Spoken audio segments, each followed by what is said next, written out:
So it's great to see you all. Welcome. Today my Dharma talk is called Who Cares? And Brian Lowry writes in the Washington Post, I have received numerous texts and emails from white friends recently, checking in, asking whether I'm okay.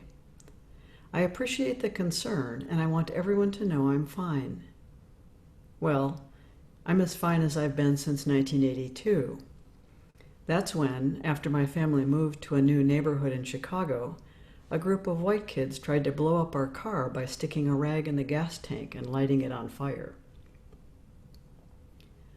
The question I would pose to my white friends, are you okay? Are you okay after seeing a Minneapolis police officer casually pressing the life out of George Floyd? Are you okay after learning that police rushed in and shot Breonna Taylor, a woman not accused of wrongdoing, in her apartment? Are you okay after watching 3 white men chase and kill Ahmaud Arbery?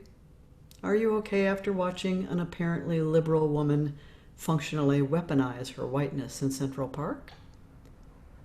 I know that many feel terrible that such atrocities continue to happen.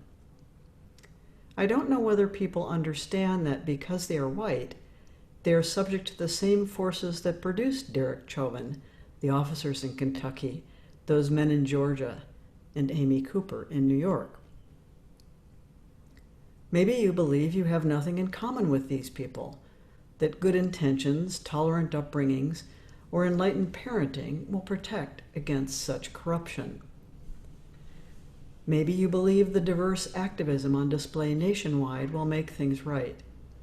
But sincere concern and time have not fixed our problems. They are not enough to protect any of us from the influence of the malignant system we all live in. The question going forward is whether people suppress the desire to deny this problem or distance themselves from it.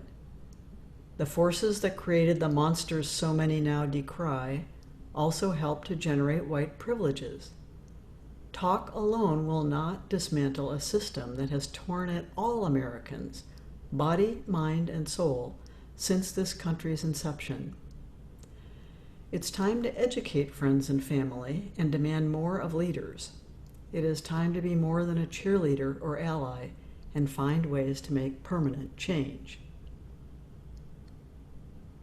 Our name, Appamada, means, as most of you know, mindful, energetic care. It was the Buddha's last word, and through it, he was instructing us in the Dharma. His disciples had asked, what should we do when you are gone? Who should we follow? And they must have been just as baffled as we feel right now. Their world collapsing with this loss, and no clear path ahead. So the Buddha reminded them that they had within themselves and their community the resources they needed to be an island that they needed. Be an island unto yourselves, he said, fare forward with Appamada. They would be guided by his example, that of a fully awakened being, the Buddha, by the pointers, his pointers in teaching them, the Dharma, and by their shared aspiration and values as a community, supporting each other, the Sangha. We have taken this name, Appamada, as a constant reminder of our place in the world and the work that needs to be done for the relief of suffering and the liberation of every being in every place. In order to engage this work, we need to embody the teachings and fully inhabit our vow. While we establish our connection to our inherent wisdom and compassion through sitting in stillness and silence, this practice can only be fully realized through our thoughts, words, and actions in the world and in our relationships with all beings. Our meditation practice is not a withdrawal from the world, but a preparation for meeting it wholeheartedly from a place of care. The expression of care as spiritual path includes the political sphere and the larger cultural forces that shape the way we educate our children, assure public safety, attend to the sick, the elderly, and the dying, even the way we entertain ourselves. We are in a time of upheaval that is shaking up many of our established institutions, which, although painful, is all to the good in many ways. It is clearly demonstrating the need not merely for superficial gestures, but deep, abiding structural changes.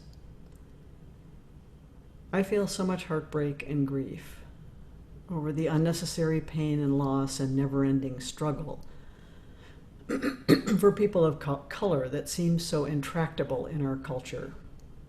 Our collective legacy karma is something we did not create, but that we have benefited from and that we continue to propagate, and so we bear its weight. We have responsibilities, but most of us are also confused about how to step up to them.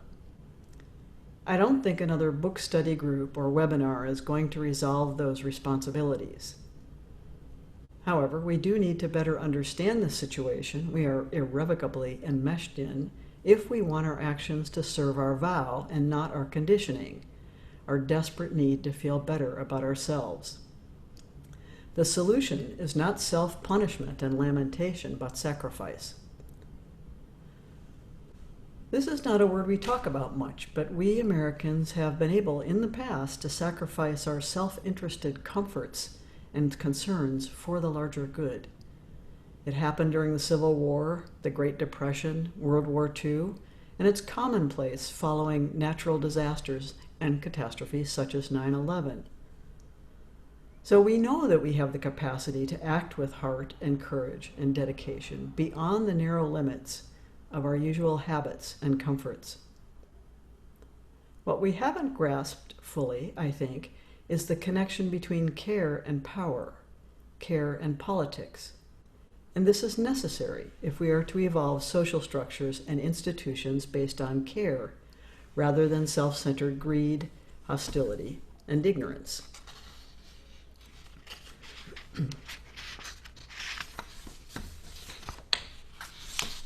Here at Appamada, those of us who are white do need to understand our actual situation, and to that end, we will begin a training called White Awareness Insight in September. This is the first step of the Eightfold Path, right view.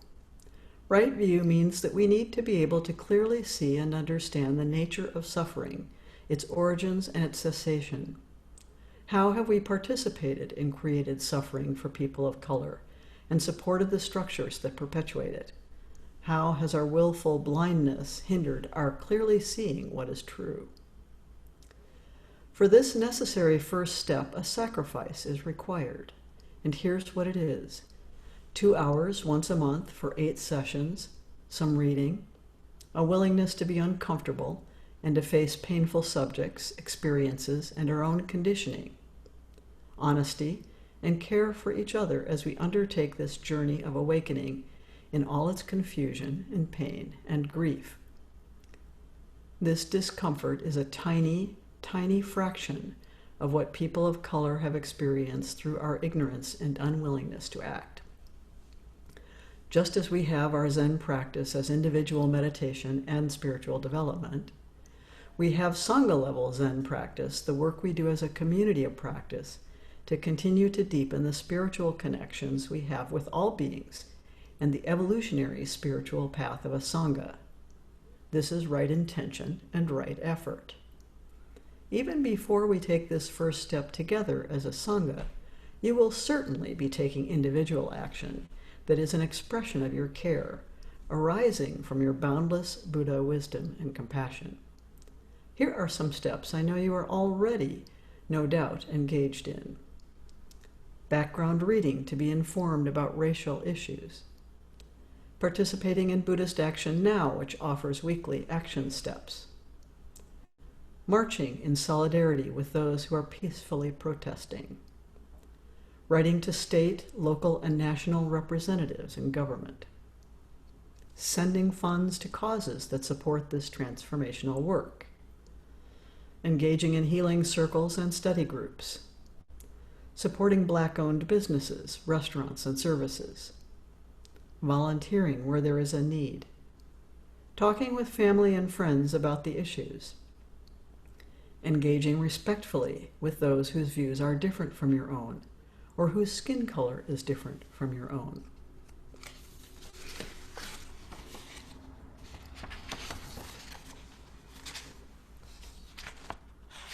Now I say I don't have page 4. Hold on a second.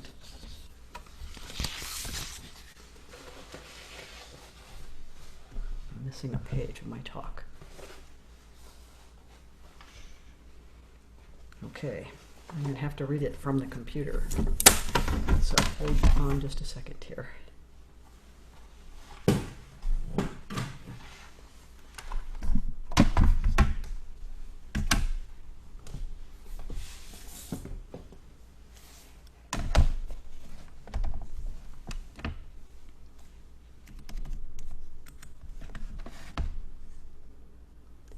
Okay. All right. This is continuing the list of things I'm sure that many of you are already involved in. Learning how power works in your own community and how it can more appropriately become an expression of care. Discussing these issues in your workplace and your families. I'm sure there are many more ways to engage in support of the necessary transformation of our lives from self-serving to universal care. All of these things require a sacrifice of time and energy. Undoing racism is hard, painful work. But freedom is joyful. This work is necessary and illuminating for our conditioning. How we spend our time and our energy is an expression of our intention and our aspiration. Our resistance and reluctance is a measure of our privilege, and that privilege is causing suffering. I don't see that we have any other choice than to engage this cause of justice and equity for every living being with an open heart and open eyes.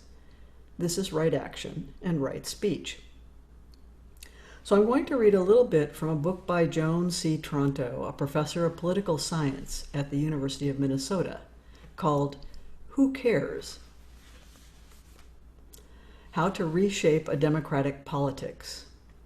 This book was a surprise to me.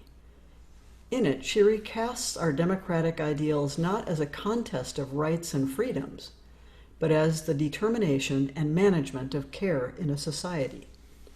In this presentation, she offers us a way to better understand the intersection of our spiritual vows and the political sphere. We share in both these fundamental questions. Who needs care? Who cares? And what is care in this situation? And finally, as Gar Alperovitz put it, what then must we do? Here's Joan Toronto. Usually, we think of the worlds of care and of politics as far apart. This is partly because we wrongly think that care is all about compassion and kindness, and that politics is all about one-upsmanship. Indeed, what world seems less caring than the rough and tumble one of backstabbing competition that we think of as politics? This way of thinking has a long pedigree in political thought. Even Aristotle believed that first you are cared for, and then you are ready to enter politics. To Aristotle, caring is a realm of unequal relations, irrelevant to wielding power as a political actor. But there is another way to think about the link between care and politics. These two worlds are deeply intertwined, and even more so in a democracy. Only at the expense of our democracy do we underestimate their interdependence.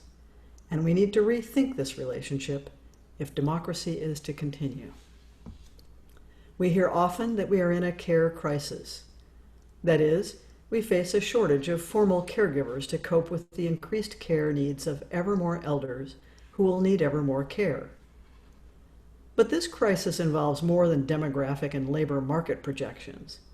We all experience a version of it daily. I wish I had more time to care for my loved ones, to contribute to causes I care about, to be there for friends. We spend so much time on undesirable tasks and so little time on ones we really value. How can everything be so upside down? This pressure seems to each of us a personal failing, but it isn't. It's a political problem. I will argue that what ails our democracy is not, or not only, that there is too much money in politics, or that elections aren't meaningful or deliberative enough, or that there are myriad other concerns about how we conduct our democratic politics. Instead, I want to argue that what we currently call politics is wrong, and that our obsession with market-foremost democracy distorts what should be the most fundamental concern: care. The market can't make ethical decisions about who receives what care, yet we've organized our democracy to leave large segments of the polity priced out of the markets that would make us better when we are ill, educate us when we are ready to learn, let us spend time with our children if we have them, and ensure the safety of our loved ones. The result is disastrous for the kind of equality that is essential to a functioning democracy. Fixing it requires a new understanding of care and a better definition of democracy. When we understand care, we'll need to redefine democracy. Defining care. When I say care, I don't mean only health care, child care, and caring for the elderly. I don't mean only finding a babysitter on a website called care.com. I mean, as Bernice Fisher and I defined it some time ago, in the most general sense, care is a species activity that includes everything we do to maintain, continue, and repair our world so that we may live in it as well as possible. That world includes our bodies, ourselves, and our environment, all of which we seek to interweave in a complex, life-sustaining web. Usually, when people hear this definition, they are a little stunned. It is so broad. It seems as if almost everything we do touches upon care. This is true. Care shows up everywhere in our lives. Now, we don't usually think of care on this broad and most general level. Particular care practices, for example, performing brain surgery, teaching middle school, detailing a car, all have different defining elements. What they have in common, though, is an effort to keep their corners of the world going by doing laundry, planning the financial support of an intellectually disabled adult, preparing children's lunches, and so forth. Care is about meeting needs, and it is always relational. The skinned knee of a child who fell off his bike isn't only about scrapes and germs. It is also about creating the conditions for him to feel safe in the world. Not everyone agrees on the best ways to give or receive care. The standard, so that we may live in the world as well as possible, is very flexible. In some caring practices, the requirements are clear. Physicians and engineers are obliged to meet a standard of care that accords with the best scientific evidence. Yet, at a more general level, the standards of care accord with society's values, and these change. What was corporal punishment a generation ago is more often called child abuse now. If we believe that moral and political issues should have straightforward, principled answers, there is another feature of caring that seems frustrating. To make caring well a central moral concern presupposes a different kind of moral and political theory, because it doesn't begin from abstract principles and reason down to pronouncements about what is right and wrong. It starts in the middle of things. Care practices don't suddenly begin, they are already ongoing. Just as in democracy, there are always disagreements, messy distractions, and complications. The trick is to determine the best ways of caring in a particular time and situation. And this depends on establishing a democratic process of assessing and meeting care needs. So, then, what does it mean to care well? Often, we think of care as just some extra put into a task. For example, a more caring nurse makes a point of conversing with his patients before bedtime. But we can and must be more explicit about what constitutes good caring. As a starting place for reimagining democracy along caring lines, Bernice and I devised 4 phases of care that help us analyze care practices more fully. We noted that caring well occurs when these different parts fit together. 1. Caring about. First, care proceeds from meeting needs. While some needs seem obvious, discerning a need is actually a complicated task. Even simple examples belie this complexity. The baby is crying. Does it need a bottle, simply to be held? Most examples are much more complex. The people on the other side of the tracks are poor. Why? Such questions invite complex thinking about the politics of needs interpretation. In the first place, then, care requires caring about, identifying caring needs. 2. Caring for. Second, just because a need exists does not mean that anyone in particular has to address it. In cities, people often walk by the homeless as if they weren't there, perhaps thinking, somebody should do something about that. Accepting responsibility and realizing that something has to be done is the second phase of care. 3. Caregiving. Once a need is identified and someone has taken responsibility for addressing it, meeting it requires work. The third phase of care is the actual task of caregiving. The epidemiologists need to study how the virus spreads. The floodwaters need to be dammed. Someone needs to teach the new students English, and so on. Most caregiving raises questions about good care practices. Do vouchers for food work better than giving people surplus cheese? Does being a stern teacher help students or push them too hard? Is the faucet leak fixed? And here's another complication. The people who recognize the need are not necessarily the same ones who take responsibility for fixing it. And those responsible are not necessarily those who do the actual caregiving. A son might be responsible for arranging his parents' doctor visits from another city, so he calls his father's social worker. But if those who are responsible allocate resources based on a too limited scope of caring, then they may allocate too little. It's a frequent problem. Hospitals often have insufficient supplies, for example, of telemetry units. Caregivers learn to cope with caring in less than ideal circumstances. 4. Care receiving. After the work of caring is done, another phase remains. How do we know the care was successful? Care receiving prompts a response. Given how pervasive care is, some of it is routine.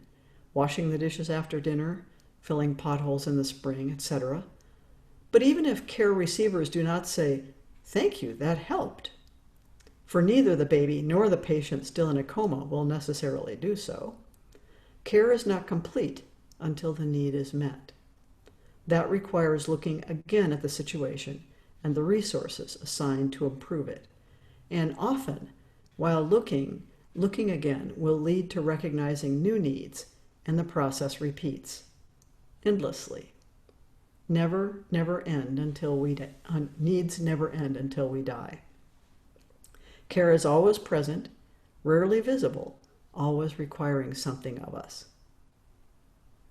As you might expect, caring involves moral and value commitments. Each phase of care can be tied to specific moral practices, and indeed might be a basis for how our democracy imagines good citizens.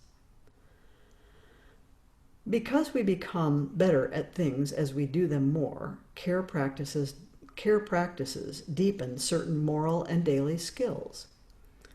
That is what a practice means. Therefore, caring about makes us attentive. When we have to be on the lookout for unmet needs, we begin to notice needs more. People who work in women's shelters are more likely to spot abuse victims elsewhere, because these workers are attentive to this type of problem. Next, caring for makes us responsible. Taking on responsibilities trains our eye to notice when responsibilities have and have not been taken on by others. It becomes second nature for elementary school teachers to ask, who is going to volunteer for the cleanup committee? Because they always think about responsibility among their students. Caregiving makes us competent.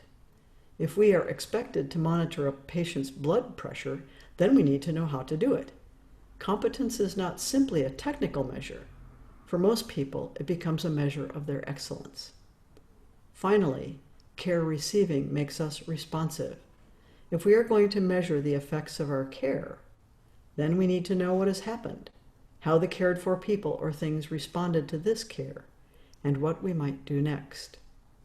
In a democratic setting, we will want to ask care receivers to respond, if they can, to the quality of the care they were given, and in their response, we are likely to hear the articulation of new needs that must then be addressed. So care is a complex process, and it also shapes what we pay attention to, how we think about responsibility, what we do, how responsive we are to the world around us, and what we think of as important in life. In short, a functioning democracy is full of people who are attentive, responsible, competent, and responsive.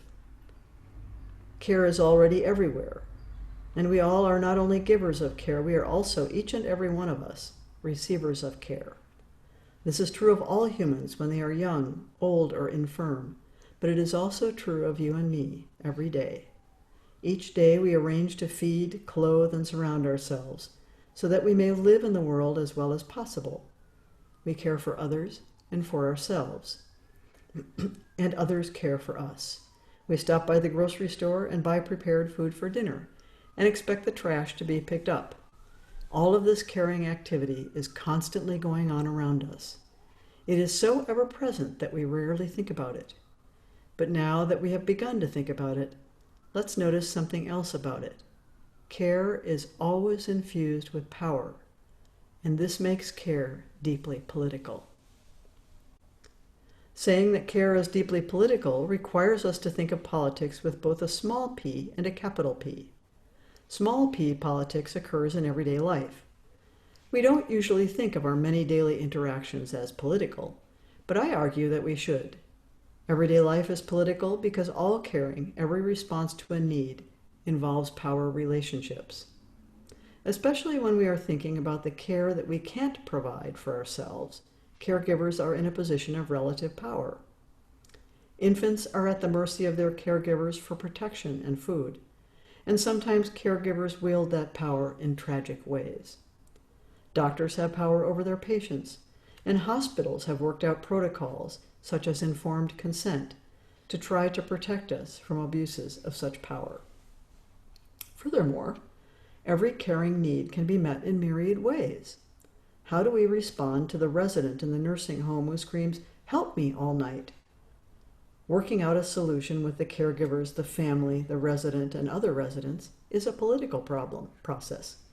All of this caring requires politics in the sense that actors with unequal power come together to determine an outcome. But let's pull back further and we'll see that capital P politics is also at work here. Every caring act occurs in a larger political context that reflects a given society's values, laws, customs, and institutions. Let's return to the screaming nursing home resident. Why is that elderly man there in the first place? Decisions have been made, individually by the resident and his family, socially through a set of values about where and how old people should live, and legally and politically by provision of Medicare, Medicaid, and regulations to control how nursing homes get paid. On the broadest level, all societies organize care activities. As a result, thinking about political solutions to a single care problem necessarily ripples outward, with consequences for democracy. Consider this familiar example. Parents with children in school are keenly aware that academic schedules and work schedules do not line up. School days are shorter than work days, and children are home all summer. For school-age kids, the hours between the end of school and when their parents get home are the most precarious, when kids are most likely to get in trouble. For less well-off parents with less access to affordable childcare, these discrepancies are even worse. Suppose that, as a democratic citizens, we could figure out how to fix the school calendar issue. School might begin before parents had to be at work and end an hour after parents leave work. School vacations might align with work vacations. But how could we do that, given the demands of work? Well, we would have to think long and hard about who should work when. Perhaps work hours should be adjusted over the course of one's life. Parents could take those hours now and work harder when their children are grown. Childless people could bank their extra hours and retire earlier. The possibilities are broad. But to fix this one thing would require fundamental changes to our society's organization of time. And once we start to think about it, we need to reorder not only school schedules, but school curricula. Work schedules would need to be adapted. Transportation would need to be reorganized. Indeed, we might want to rethink what kinds of housing parents live in. Does it make sense to live in suburban sprawl if the goal is to organize life around getting children easily to and from school? How much should such matters be controlled and organized on a local level, a state level, a national level? We might feel that care is natural, but as soon as we remember that care depends upon how we wish to live in the world as well as possible, care no longer appears to be an instinctual process. When we look closely, we see difficult politics, capital P, again. Not even child rearing is exempt. How should babies be named, and by whom? Should they have their ears pierced early, and should little boys be circumcised? Care practices beg decisions about who does what and illuminate that caring is not only political, happening at the institutional level, but political, occurring in everyday life and decisions. Some societies mark certain people as slaves or as members of a lower caste, relegating the dirty work to them. Some society declares that care occurs in the household and is not a concern of public life. There are countless ways for societies to organize caring. No society could exist, though, without customs, traditions, laws, and regulations of caring practices. Every society also has, then, a culture of care that is congruent with its social and political institutions and its broader culture and practices. Throughout most of human history, in most human societies, caring has been associated with lowly people.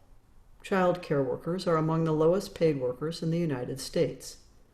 Those who provide non-nurturant, dirty work care are the least well regarded in society. Again, this point seems natural to us. The aristocrats of Downton Abbey have a retinue of servants, and we'd expect among the affluent of their place and time. Being powerful means that you have someone else caring for you. Care is not only about the happy moments of saving a patient's life, watching a student have a light bulb moment, or receiving a caress of gratitude from a loved one. Care is also about drudgery, difficult, conflicting work. What it means to be powerful, in caring terms, is to be able to foist off the unpleasant parts of care onto others, and to take on only the care duties we find worthwhile. But if citizens boost their self-importance by making others care for them, and exercise their power to avoid drudgery, then how does care shake out in a society that is, in principle, committed to the idea that everyone is equal? If all societies have to organize care in some way, then is there a more democratic way to care? Historically, democracies have opted to leave some people outside of political life and assign caregiving duties to them. Ancient Athenian democracy, which we often regard as a highly participatory democracy, restricted political roles to those who could be considered equal, that is, men who were born into citizenship. Women, slaves, children, and metics, workers whose family at some point came from abroad, were excluded from being citizens because, among other things, they had domestic duties. As modern democracies have struggled to become more inclusive, they've had to rethink an easy formula.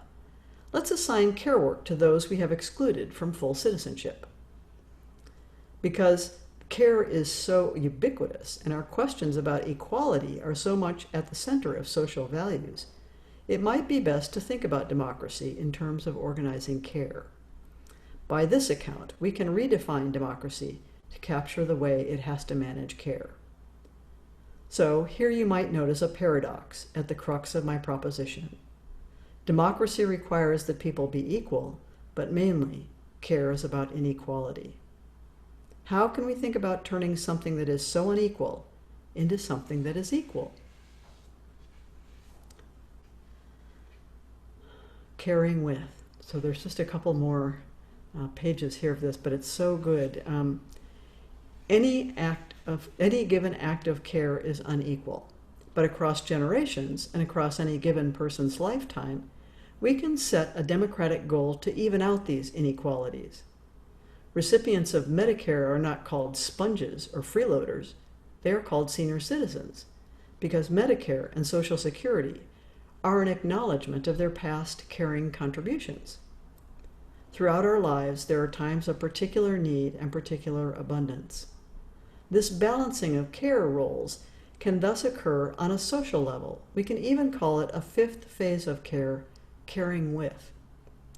The first four phases of care imagined a citizen as someone who is attentive, responsible, competent, and responsive. Caring with imagines the entire polity of citizens engaged in a lifetime of commitment to and benefiting from these principles. Caring with is our new democratic ideal. What makes care equal is not the perfection of an individual caring act, but that we can trust that over time we will be able to reciprocate the care that we received from fellow citizens, and they will reciprocate the care we've given to them. In such an ongoing pattern of care, we can expect moral virtues to deepen. We will trust in one another and in our social and political institutions, and feel solidarity with other citizens, seeing them as partners in our own caregiving and receiving. Life being what it is, we shouldn't expect everything to come out exactly even Steven in the end. But our goal as democratic citizens is to guarantee that huge imbalances are rectified. Our political processes should ensure that everyone can express grievances. If some people are still doing too much of the dirty work of caring, then they can be heard. What will equalize then are not acts of caregiving, but responsibilities for care, and as a prerequisite, the discussions about how these responsibilities are being allocated. Hence, we arrive at a new definition of democracy. Democracy is the allocation of caring responsibilities and assuring that everyone can participate in those allocations of care as completely as possible. But here you might object. Don't we do that already? Isn't the United States a progressive nation? The goal of a caring with democracy is not to assume that when we say all men are created equal, we mean all people are always exactly equal. The problem has been solved in most democratic theory by assuming that we are equal enough. Yet, when we think about a random citizen, the sometimes mistaken picture in our heads is of someone who possesses full rationality and acts only on reason in making decisions about their lives. This picture limits democratic inclusion, however, to only some aspects of a human being. When people are vulnerable, needy, or responding to an emotional impetus, they somehow slip beyond our assumptions about what defines a citizen. Perhaps our aspiration should be not only to think of ourselves as citizens in those moments of perfect adulthood, but to acknowledge that we are citizens throughout our lives. If we broadened our general image of a citizen to truly include all citizens, then we would broaden how we think about ourselves and others. We often presume that people are exactly like us and should act as we do, or that they are somehow deeply other. But a new caring vision would recognize everyone, young, old, infirm, and other, as part of an ongoing system of caring acts in which we're sometimes on an extreme end of the giving-receiving scale and sometimes in the middle. Equality is not a starting point for democratic citizens. It is something that all citizens achieve not through an identity as citizen, but through concerted action over a lifetime. If democratic citizenship is to be truly inclusive, then we have to recognize that caring is what will get us there together. We as citizens need to decide in general terms how caring will be organized. Not everyone needs to do all of the caring work, nor do all the details about caring need to be organized by government. But the general handing out of care responsibilities is a political question, and one we should address through politics. Furthermore, because exclusion has often been the way in which some are stuck with disproportionate caring responsibilities, it is important that everyone be included in this process. Otherwise, historically, those who are excluded will remain stuck with such duties. So then she's going to go on to look at exploring what that means by holding up a mirror to the state of care and democracy in the United States today. So I won't get into all of that, but I thought it might be helpful to think about the issues that we're facing in terms of racial disparities, in terms of care, and our particular commitment to care as Appamada members. So I think we might have some time for breakout groups, maybe about 15 minutes or so. If you're not able to stay for breakout groups, it helps if you log off now so that we can determine how many people to put in each group. The question to share in your group is this. So hold this question in mind. What concrete action will you take this week outside your comfort zone in the service of our vow? How will you begin the work of remedy for the suffering we share? What concrete action will you take this week outside your comfort zone in the service of our vow?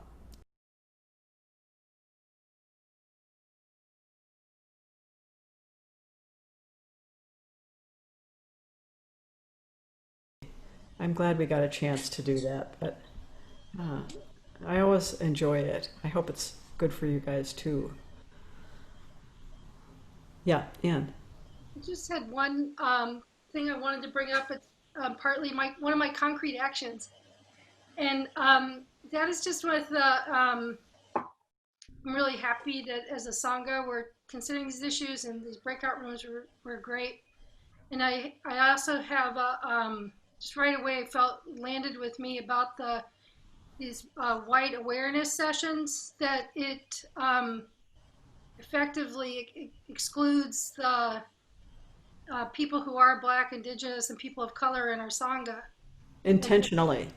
and Um, also it doesn't really like what is their role then in this, and also to be together as a sangha in that, and then also with um, I guess that was the main thing.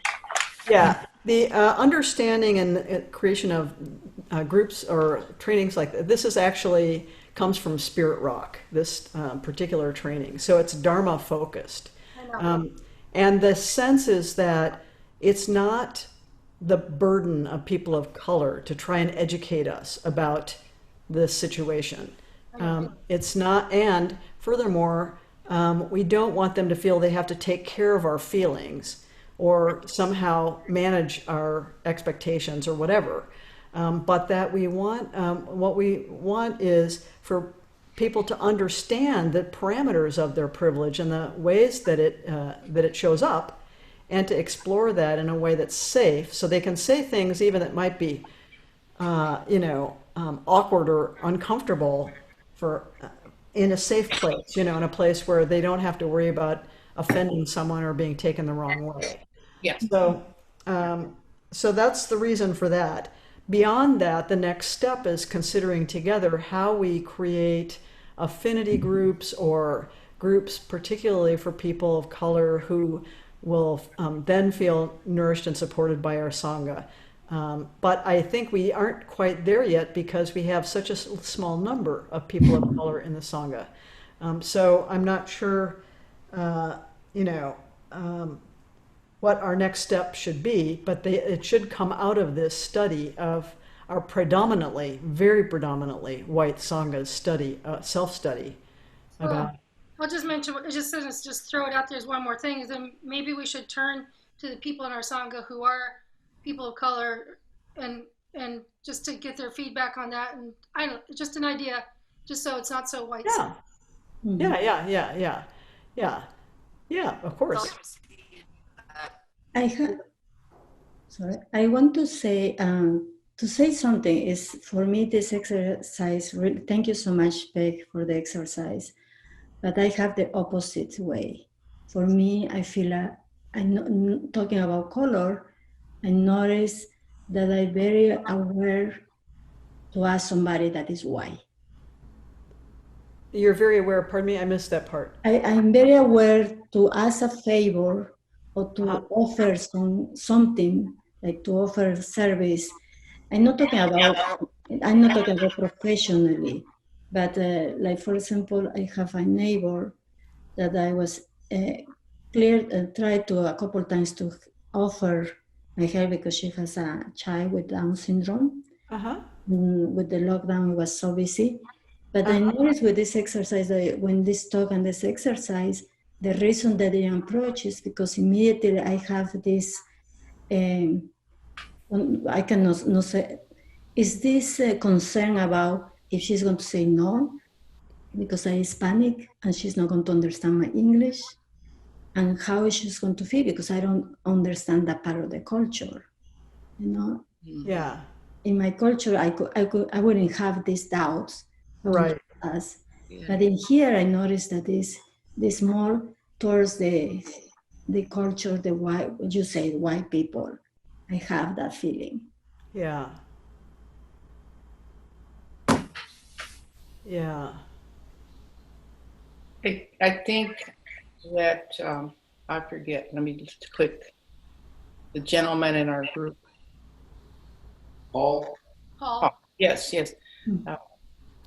Paul had an observation that was useful in a respect about when you were talking about your job site, and that it's a point of view. So you see, I just wanted to first, I wanted him to say that, but also I wanted to say that as a person of color, I am used to the fact that let's separate them and give them their place. I enjoyed our group because it was mixed. We had willing participants. There's a few people who are really willing right now. And many more people are willing, but this is a scary, touchy issue. We are all afraid to make the wrong statement. I was really happy that Anne ended up with somebody's, see, we're going to make an awkward statement, but it's not like the people of color are so delicate that we haven't heard it. And it's also not so shameful that we know that away from us, you all have probably exchanged some of those comments. It's not like we have lived in that kind of world. So we can start from a base of we're all a little flawed. You know, we don't necessarily, I disagree, Pam, that you're looking at what? I'm looking at least 1, 2, 3, 4, about 5 of us that are people of color. They have not told me they are. I can tell. So where do you have to start? We already started, Pam. You have a group here. Mm-hmm. Even if you kept this whole group that we're looking at right now, this is a group that's already integrated in some fashion. We took a bold step to stay on. I don't anymore. I'm too old. I'm old all the time. But we took a bold step, everyone. And I want to say again what I said in our small group, that the color is just whatever. It's like, not going to start. I do not want to start in my heart. My action is to not start from the point of attacking any white person or looking for all the little flaws they have, awkwardness, because I know what it might take, and to hurt them is going to hurt me. So my action is to keep that in mind. That, okay, be a little awkward in front of me. It's fine. It's not like we're going to continue this extension of continuing. It's not going to blow out in front of our faces, not in a Sangha. It's not going to do it. So that's, okay. Thank you for listening. Oh, that's so good to hear. And it's putting me in mind of something that we might consider. I don't know whether this will work or not, you know.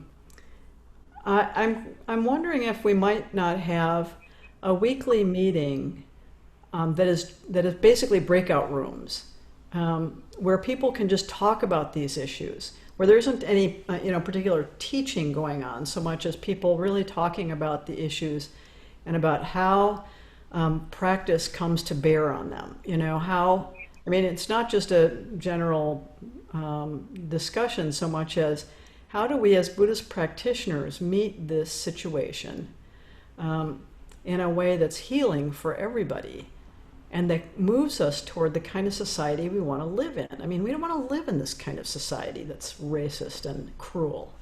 Nobody should want to live in a society like that. It doesn't make any sense. Paul?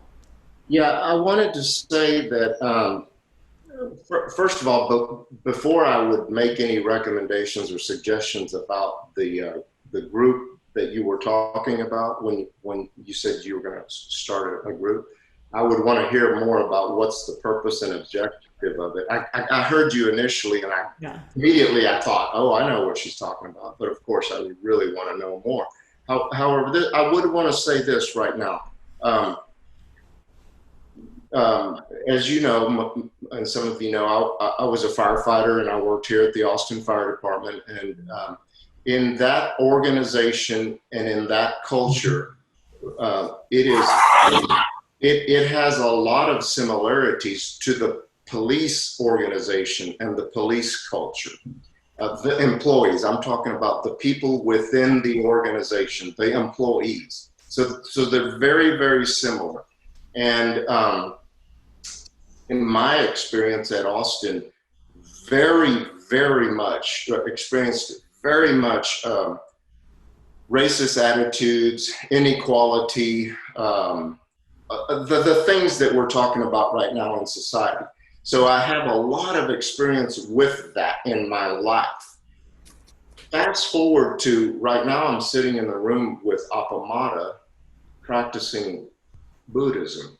And I would want for you, especially the people that identify as white in this room, that there is a huge difference between what existed at the fire department or what is being reflected out there in society at large right now, all of this tension that's going on. It's a huge difference between that and who we are. I consider myself Appamada. I consider myself, and we are very much different. And I can tell you that firsthand by the communications that I hear from this group. So if the group that you're talking about putting together, if it's for the purpose of trying to, this group is just not reflective of that society that you're observing out there. So for some reason, it's not. So for the white people, if you're thinking that you're trying to adjust yourselves or fix yourselves, no, we're way in a different place. Appamada is. I have a two-part concern. The first concern is that our Sangha feel welcome in exactly the way you've described, that everyone feels cherished and cared for and important in our community. Every single person is important to me, and every single I'm sorry to interrupt. That has come across to me, and that's what I feel. So just to confirm what you're saying. Good. And so I want to make sure that we perpetuate that anyway. And second, the second question is, what is our footprint in the larger community? So how do we share this way of being that we have come to understand as, you know, a form of mutual care? How do we express that Dharma that we understand in the community as a Sangha, not just individual. I know as individuals, you're going out into your lives and you're being compassionate and wise and wonderful in all the ways that you are, and you're being, you know, limited humans in all the ways that you are, and, you know, and messing up in all the ways that you do. But as a Sangha, now we have a kind of impact in the community, and we have an opportunity that I don't want to squander, that I want, you know, so I think to address what you've said, Olivia, and Paul, and Sandra to some extent, there is work white people need to do to understand the dimensions of the privilege that are invisible to them. They just, you know, and that's what this curriculum is about, expanding awareness, not just discussing historical wrongs like slavery, but talking about the microscopic ways in which these power structures are kept in place, you know, and the ways in which, from a place of privilege, you have more opportunities to dismantle them than anybody, because it doesn't seem like you are simply being self-serving. You know what I mean? So those are the two things, my two concerns. I'm very glad to hear that people of color feel welcome. If there's something that we can do to help new people, not just yourselves, but new people of color feel warmly welcomed in the community, it may mean like you guys who are people of color reaching out to them and helping them feel like it's okay, feel welcome here. Or it may mean affinity groups, like if there are some sanghas that do people of color intensives, you know, and it's just for people of color. So if you feel there's something we should be doing that could assist or support people, both in feeling very warmly held in the Sangha, but also participating in the issues that shape the larger culture, I would be very interested to hear about that. If you think there's something I should teach, or if you think there's something Sandra should teach, or if there's something you think Paul should teach, I would be very happy to hear about any of those things. I'm completely open to suggestions about this. And then you know our process. Those suggestions go to our councils, and we look at who's will have responsibility for them, how they will get mobilized, what needs to be done, whether we can take them on or can't take them on given our current, you know, staffing shortages. So I think we're very open and receptive to how we move forward in this climate with so much pain and anguish publicly visible. What is our public presence that creates more harmonious future for everyone and more equity for everyone? So, yeah, even if it's a question of, say, for example, Paul saying, let's start some healing conversation circles with firefighters and Sangha members, you know, like whatever might be a way that our community can support the larger community that we're situated in, we're not separate from. So I'm definitely open to any of that. I think we're close to the end of our time now, though. So, yeah. Paul, were you going to say something? Well, I wasn't, but let's see. I'm confident that with your guidance and with the guidance of the council and with the membership of Appamada, I'm confident that what you're talking about, how does this group fit into the larger society? I'm confident that we will find a place to make improvements. I'm confident of that. I don't know the answer right now to what your questions were. Yeah. But I did want to make a statement about the group that you're talking about, the white awareness group kind of learning that you mentioned.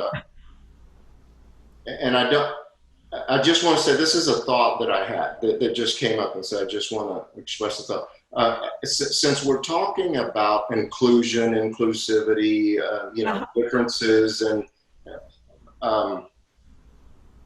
the idea that if Appamada has an only white group to learn more about this privilege idea. In my mind, I just start thinking, well, I'm not included. And I understand what you stated about the purpose of it intentionally being that. So just that's a real deep, just guttural thing that comes up like, wow, okay. But maybe. So I don't have an answer. I don't have a suggestion, and I'm not saying it's wrong. I'm just saying that's what comes up to me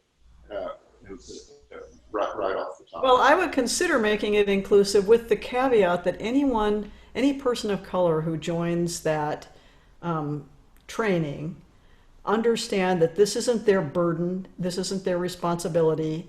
They're not required to do anything or make the people in the group feel better about themselves or anything like that. That's not, and that it's not. Because I do think it's important that there may be even aspects of this, sort of white privilege that are not known even to people of color.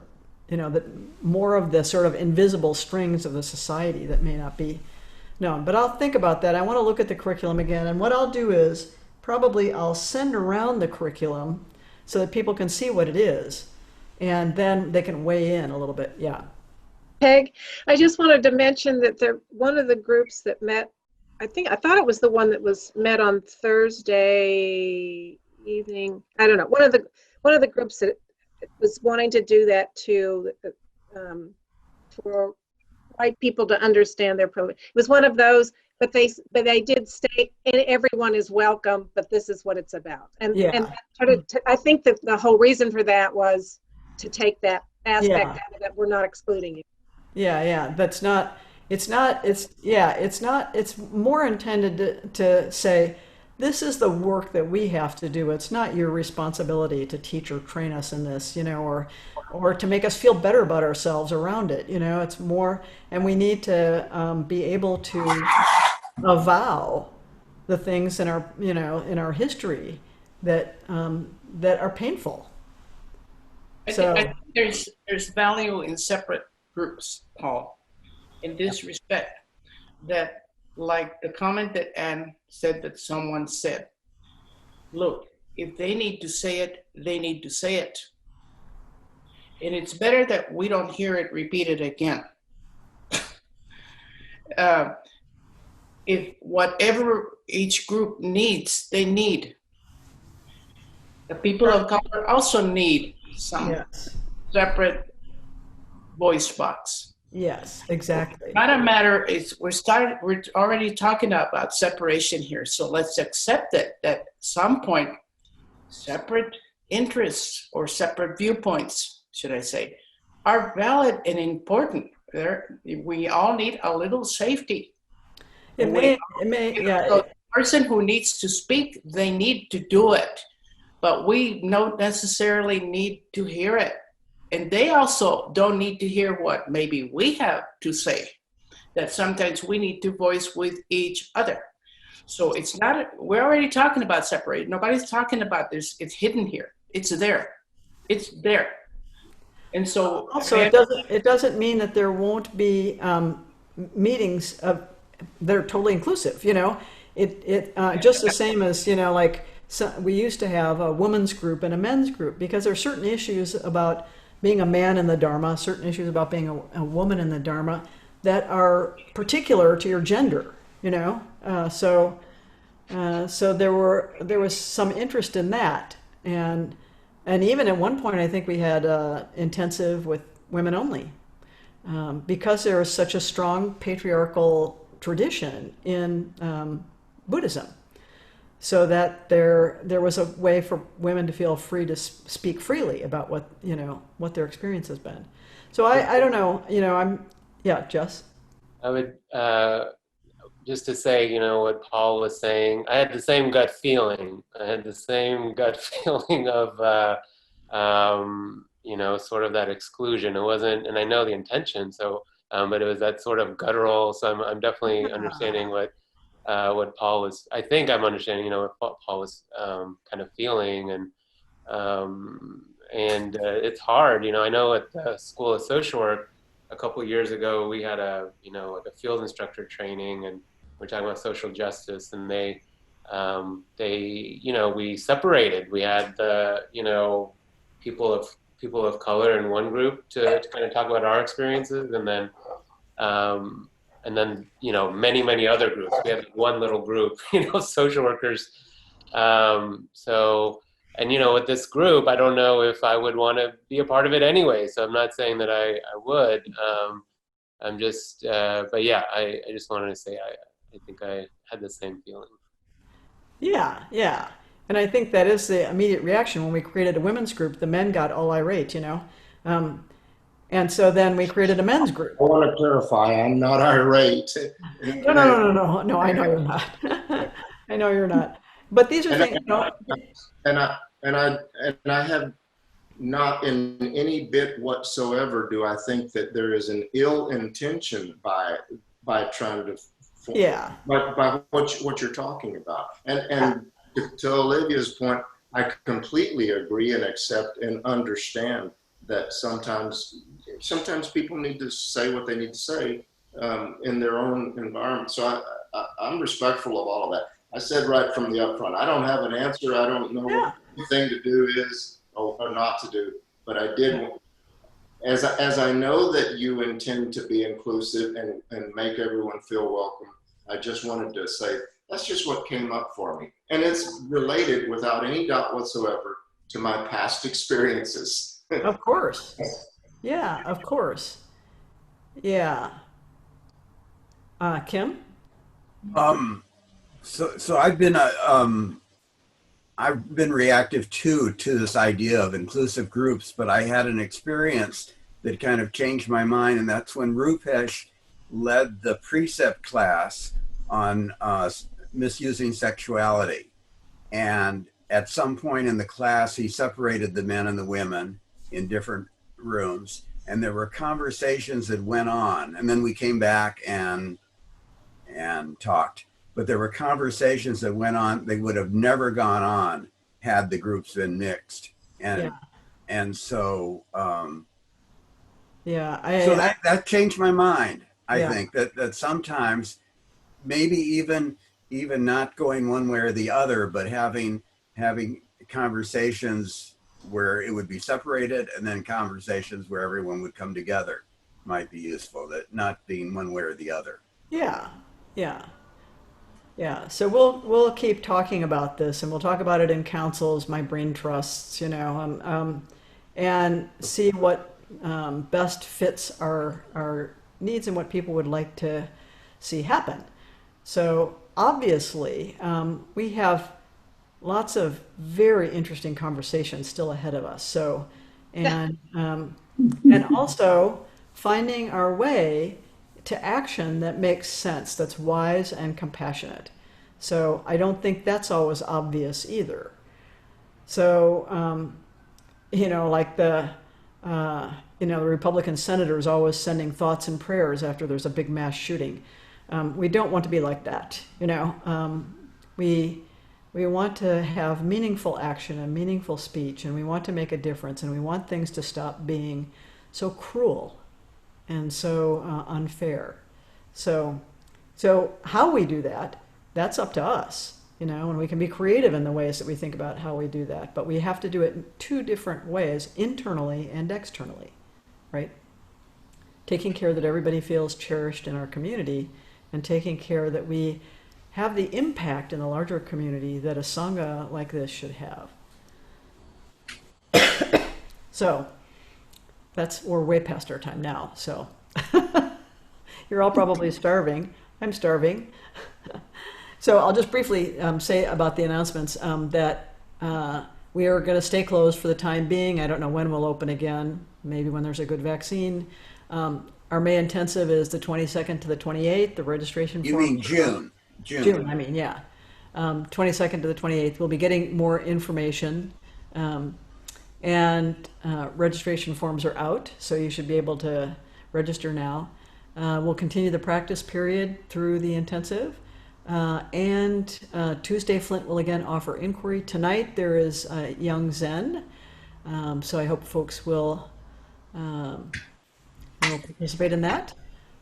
And I think that's, hold on, I think that's all my announcements. Yeah, so far. So anyway, have a wonderful week and think about your action steps, whatever they might be. Maybe it's just writing up some of your thoughts and feelings about what we talked about today. That would be an action step. And I'm certainly happy to have you share them with me if there's anything that you're thinking about or have reflections about. So take care of yourselves, take care of each other, and be a force for good in the world. All right? So we'll do service.